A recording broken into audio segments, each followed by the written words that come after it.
जब हम इंसानी इतिहास को देखते हैं तो शहरों का बसना और फिर से उजड़ जाना एक बहुत ही आम सी बात लगती है ना?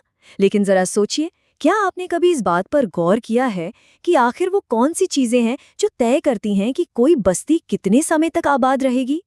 कभी ये भयानक भौगोलिक परिस्थितियां होती हैं, कभी पर्यावरण का कहर, तो कभी मानव निर्मित आपदाएं, और सच कहूं तो कभी-कभी कयामत से बचने की चरम तैयारियां भी। आज के हमारे इस गहन विश्लेषण में हम ठीक इसी विषय की गहराई में गोता लगाने वाले हैं। हम जानेंगे कि कैसे कुछ आबाद शहर नक्शे से पूरी तरह मिट जाते हैं और कुछ तो बेहद रहस्यमय तरीके से वापस भी लौट आते हैं। तो चलिए शुरू करते हैं। अब मेरे साथ एक बहुत ही अजीब और कुछ हद तक खौफनाक दृश्य की कल्पना कीजिए।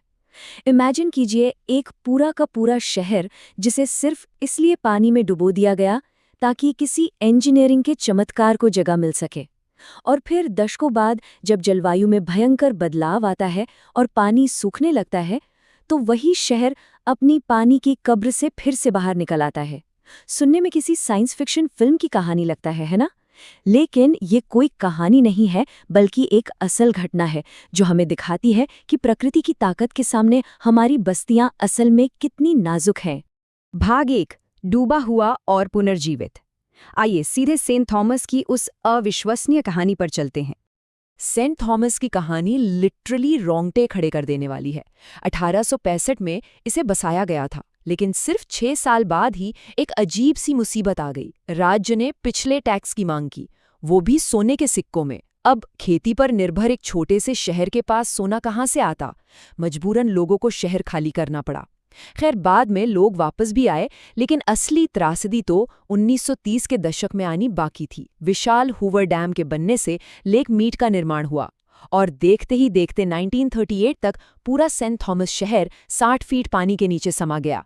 सोचिए, आखिरी निवासी को अपना घर नाव के सहारे छोड़ना पड़ा था। लेकिन रुकिए, कहानी यहीं खत्म नहीं होती। आज 2020 के दशक में एक भयंकर और लंबे सूखे ने लेक मीट का पानी सुखा दिया है, और नतीजा, दशकों से डूबे हुए सेंट थॉमस के खंडर फिर से दुनिया के सामने आ गए हैं।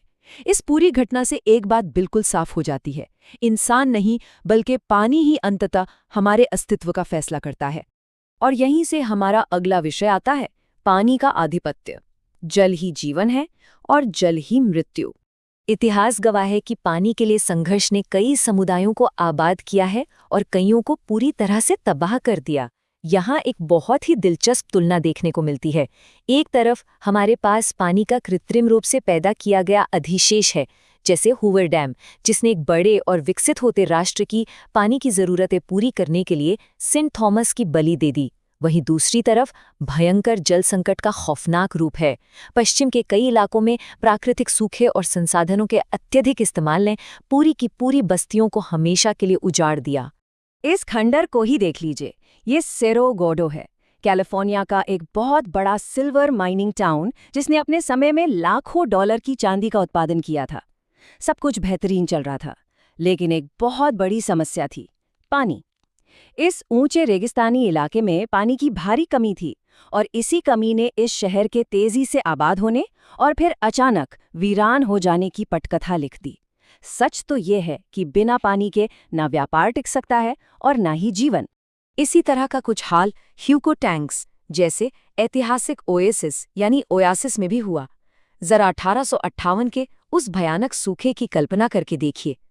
बटरफील्ड स्टेट स्टेशन पर हालात इतने बदतर हो गए थे कि वहां मौजूद 12 आदमियों और ढेर सारे मवेशियों के लिए कुल मिलाकर सिर्फ 16 गैलन पानी बचा था। यात्रियों और मवेशियों ने इन प्राकृतिक जल स्रोतों का इतना ज्यादा इस्तेमाल किया कि ये नाजुक पारिस्थितिकी तंत्र लगभग खत्म होने की कगार पर पहुंच गया था। और जब बात पानी पर कब्जे की हो रही हो, तो हम ओवेंस वैली के सदी पुराने जल विवाद को कैसे भूल सकते हैं।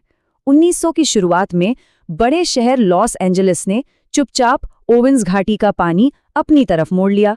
नतीजा, एक पूरी की पूरी नदी अगले 100 सालों के लिए धूल भरी सूखी नहर में बदल गई।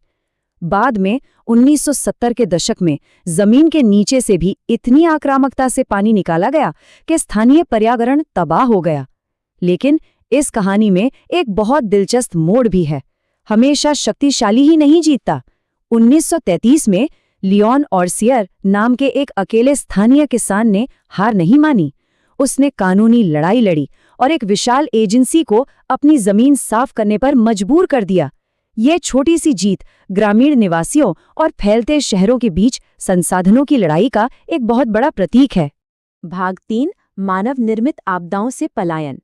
पर्यावरण के धीरे धीरे खत्म होने की बात तो हमने कर ली, लेकिन उन आपदाओं का क्या जो बिना किसी चेतावनी के आती हैं? जरा इस तस्वीर पर गौर करें। ये ग्रेनाइटविल, साउथ कैरोलिना का नज़ारा है। यहाँ सब कुछ सामान्य चल रहा था जब अचानक एक भयानक ट्रेन दुर्घटना हुई और हवा में भारी मात्रा में जानलेवा क्लोरीन गैस फैल गई। ये भयानक घटना एक चेतावनी है कि कैसे कारखानों या रेल पटरियों के पास बसने वाले समुदायों को एक सेकंड के अंदर अपना सब कुछ छोड़कर भागना पड़ सकता है। इस आपदा के बाद जो आंकड़े सामने आए वे इंसान के दिमाग को समझने के लिए बहुत दिलचस्प हैं। अगर आप ध्यान दें तो जो लोग सीधे उस जहरीली गैस यानी प्लूम के खतरे में थे, उन्होंने आधिकारिक चेतावनियों का इंतजार नहीं किया। उन्हें खतरे का अंदेशा पहले हुआ और वो बिना समय बर्बाद किए तुरंत वहां से निकल गए। मौत जब सामने खड़ी हो तो इंसान का व्यवहार कैसे तुरंत बदल जाता है, ये उसका एक जीता जागता उदाहरण है। लेकिन याद रखिए, हर शहर ग्रेनाइटविल की तरह रातों रात नहीं उजड़ता। कुछ शहर एक खौफनाक और धीमी मौत मरते हैं। पेंसिल्वेनिया का सेंट्रेलिया शहर इसका सबसे खौफनाक उदाहरण है। 1962 में वहां जमीन के नीचे कोयला की खदान में एक आग लगी और आप यकीन नहीं मानेंगे, वो आग आज भी सुलग रही है। उस आग ने पूरे शहर को दरख्ती सड़कों और जहरीले धुएं वाले एक भूतहा खंडहर में बदल दिया है। और दूसरी तरफ है साइप्रस का वरोशा। कभी ये एक बेहद आलीशान रिजॉर्ट हुआ करता था, लेकिन युद्ध और सैन्य कब्जे के कारण ये पल भर में खाली हो गया। आज वहां सब कुछ ऐसा है मानो समय की घड़ी अचानक रुक गई हो। भाग 4 घोस्ट टाउन और इतिहास। जब शहर उजड़ जाते हैं और इंसान चले जाते हैं तो पीछे क्या रह जाता है? सच तो ये है कि कुछ वीरान जगहें इतिहास के पन्नों में हमेशा के लिए अमर हो जाती हैं। बॉडी कैलिफोर्निया को ही ले लीजिए। कभी ये खून खराबे, शराब और सोने की खदानों का एक पागलपन भरा केंद्र था, लेकिन आज ये एक संरक्षित ऐतिहासिक स्मारक है। वहां मेजों पर रखी प्लेटें और पुरानी गाड़ियां बिल्कुल वैसी ही रखी गई हैं जैसी वे उस दिन छोड़ी गई थीं, मानो किसी ने एक पूरे शहर को एक टाइम कैप्सूल में बंद कर दिया हो। लेकिन हम तक इन उजड़े हुए शहरों की कहानियां पहुंचती कैसे हैं? ये मुमकिन हुआ है उन लोगों के अथक प्रयासों से जिन्होंने इन घटनाओं को दर्ज करने में अपनी जिंदगी लगा दी, जैसे कि पत्रकार चार्ल्स लॉन्ग्यूमेयर। उन्होंने 19वीं शताब्दी के अंत में द बुलियन नामक एक पत्रिका छापी, जिसने उस दौर के खनन उद्योग और आम लोगों के रोजमर्रा के जीवन के अनमोल रिकॉर्ड्स को सहेज कर रखा। अगर चार्ल्स जैसे लोग नहीं होते तो शायद हम आज ये चर्चा ही नहीं कर रहे होते। भाग 5 रहस्यमय घटनाओं की जांच। अब हम थोड़ा रहस्यमय दुनिया की ओर कदम बढ़ाते हैं, क्योंकि उजड़ी हुई जगहों पर अक्सर कुछ ऐसा होने लगता है जिसे विज्ञान भी नहीं समझ पाता। टेक्सास का रेगिस्तान एक ऐसे ही बड़े रहस्य का घर है। 1883 से लेकर आज तक वहां के आसमान में अजीबोगरीब चमकने वाले गोले तैरते दिखाई देते हैं, जिन्हें मार्फा लाइट्स कहा जाता है।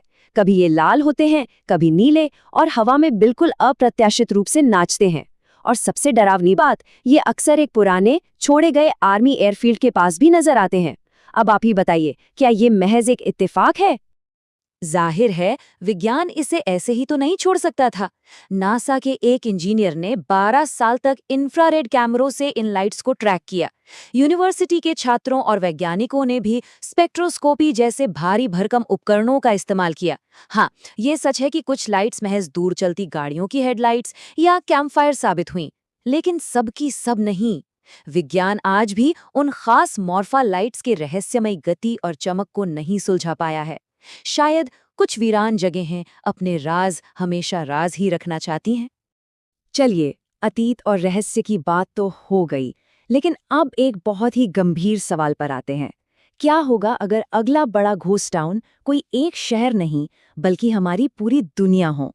और क्या होगा अगर दुनिया के सबसे अमीर और ताकतवर लोग इस महापलायन की तैयारी पहले से ही कर रहे हों? भाग 6 अंत की तैयारी। हम बात कर रहे हैं तथाकथित डूम्सडे बंकर्स और दुनिया खत्म होने के डर की। पूर्व अमेरिकी आवास अधिकारी कैथरीन ऑस्टिन फिट्स का ये बयान पढ़िए। ये दावा सच में होश उड़ा देने वाला है। उनका आरोप है कि एक बहुत बड़ा गुप्त भूमिगत बंकर नेटवर्क बनाया गया है, जिसमें जमीन के नीचे ही नहीं बल्कि समुद्र के नीचे भी ठिकाने मौजूद हैं। इस बात को हम पूरी तरह से निष्पक्ष होकर समझते हैं। फिट्स का दावा है कि 21 ट्रिलियन डॉलर्स का हेरफेर करके ये 170 सीक्रेट बेस बनाए गए हैं ताकि किसी भी प्रलय जैसी स्थिति में सिर्फ कुलीन वर्ग एलीट्स को बचाया जा सके। अब देखिए, ये बात तो सच है कि सरकारों के पास आपातकालीन स्थितियों के लिए माउंट वेदर जैसे ज्ञात बंकर होते हैं, ये कोई नई बात नहीं है। लेकिन विशेषज्ञों का बहुत स्पष्ट रूप से मानना है कि इतने विशाल ट्रिलियन डॉलर के सीक्रेट डूम्सडे नेटवर्क का कोई भी ठोस सबूत दुनिया में मौजूद नहीं है। फिर भी सच हो या झूठ, ये दावे ही हमें ये सोचने पर मजबूर कर देते हैं कि भविष्य के संभावित पतन को लेकर समाज में कितना गहरा डर बैठा हुआ है। तो आज के इस पूरे विश्लेषण के धागों को अगर हम एक साथ पिरोएं तो क्या निष्कर्ष निकलता है? यही कि जिन ताकतों ने सेंट थॉमस को डुबोया और फिर से बाहर निकाल दिया, वे उसी बड़े सतत चक्र का हिस्सा हैं। एक ऐसा चक्र जहां हम इंसान बस्तियां बसाते हैं, प्राकृतिक या अपनी ही बनाई आपदाओं से भागते हैं और फिर भविष्य की अनिश्चितताओं से बचने के लिए जमीन के नीचे छिपने के तरीके ढूंढते हैं। और अब अंत में सबसे बड़ा सवाल, इतिहास ने हमें बार बार दिखाया है कि कोई भी बस्ती, चाहे वो कितनी भी सुरक्षित क्यों न लगे, हमेशा के लिए नहीं होती। पानी की कमी, जहरीली गैसें या बदलती जलवायु, हमारी आधुनिक सभ्यता असल में बहुत नाजुक धागों से बंधी है। तो क्या जिन जगमगाते शहरों में हम आज रहते हैं, क्या वे भी किसी दिन इतिहास के पन्नों में महज एक गोस्ट टाउन या रेगिस्तान का रहस्य बनकर रह जाएंगे? ये सच में सोचने वाली बात है ना? आज के इस विश्लेषण में हमारे साथ जुड़ने के लिए बहुत बहुत शुक्रिया। उम्मीद है ये चर्चा आपके लिए एक नया नजरिया लेकर आई होगी।